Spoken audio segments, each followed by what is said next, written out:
si Princess Castro at narito ang mga napapanahong balita. Magdi-deploy ang Philippine National Police o PNP ng 9,829 na bilang ng mga kapulisan sa nalalapit na 3 araw na religious protest sa Maynila.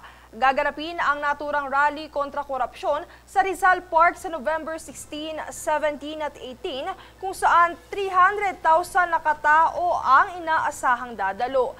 Nagpaalala naman si PNP spokesperson Police Brigadier General Randolph Tuanyo sa lahat ng pupunta sa rally na makipagtulungan sa kapulisan sa pagpapanatili ng kaayusan para sa seguridad ng lahat.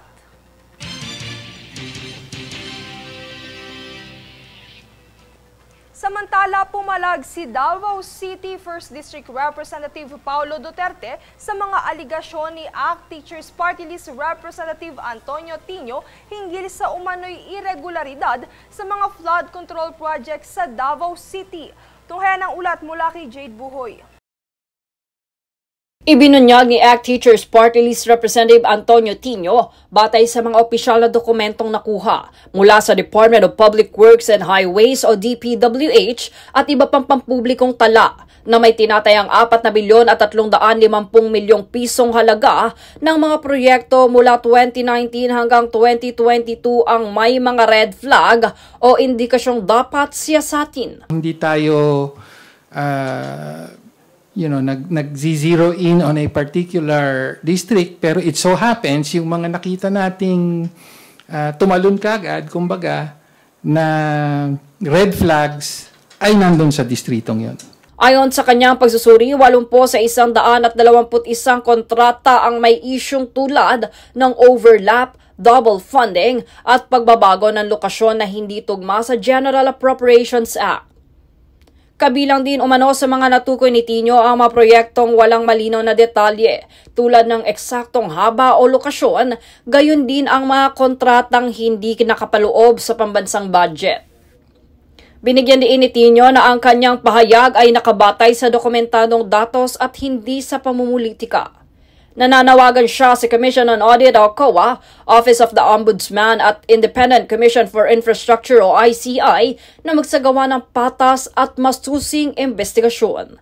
Layunin umano nito na mapanagot ang sinumang opisyal o kontraktor kung mapapatunayang may paglabag sa batas. Ayon pa kay Tino, ang pagsusuri ay bahagi ng kanyang tungkuling panglehislatura na tiyakin ang wastong paggamit ng pondo ng bayan. Bilang tugon dito, mariing itinanggi naman ni Davao City 1st District Representative Paulo Duterte ang mga paratang at giniit na lahat ng proyekto ay dumaan sa tamang proseso. Sa kanyang pahayag, sinabi ni Duterte na ang mga flood control projects sa Davao ay naipatupad na suri at napatunayan ng DPWH at COA.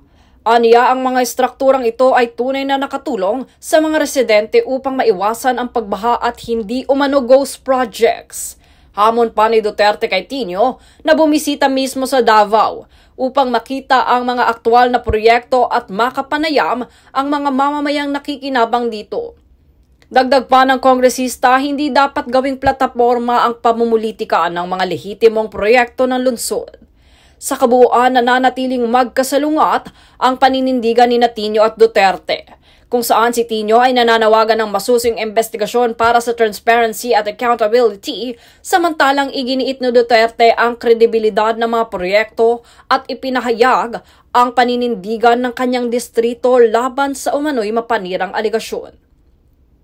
Sa kabila nito, ininspeksyon naman ng DPWH at ICI ang isa sa mga nasirang flood control project sa Davao City, kung saan may natuklasang sirang bahagi nito matapos ang 2 taong pagkakagawa. Dito nilinaw naman ni ICI Special Advisor Rodolfo Azorin Jr. na kanilang sisiyasatin ang kontrata upang matunton ang nararapat managot sa nasabing issue. Jade Buhoy, nag-uulat para sa Golden Nation Network.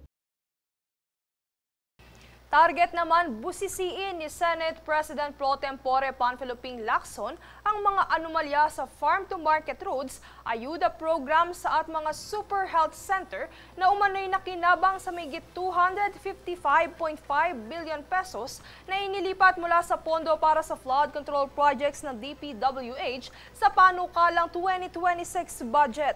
Ito ay kasunod ng paglabas sa paunang pagsusuri ng mga realignment na napunta ang mga pondo sa naturang mga proyekto na posibleng pondohan ng unprogrammed appropriations.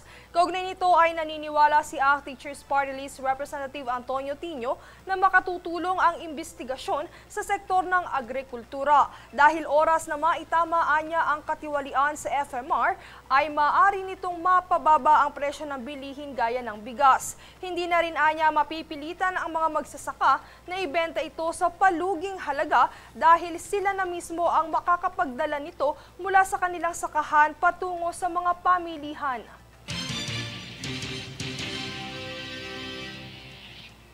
Kami ang boses ng pagbabago. Ako si Princess Castro at ito ang News Force. Sa ulo ng mga balita, DA, tiniyak na sapat ang supply ng bigas sa kabila ng pinsalang dulot ng Bagyong Tino. PNP, magde-deploy ng mahigit 9,000 pulis para sa 3 araw na religious rally sa Maynila. Ilang senador nahaharap sa 4 na ethics complaint na inihain sa Senado. Representative Pulong Duterte, pinalagaan ang pahayag ni Representative Antonio Tino sa umano'y maanumalyang flood control projects sa Davao. Inflation rate nitong October nananatili sa 1.7%. At DOTR, pinag-utos sa attached agencies na ipagpaliban ang lavish year-end parties. Patas at pantay na balita, komprehensibong ulat para sa pulso ng masa. Ito ang News Force.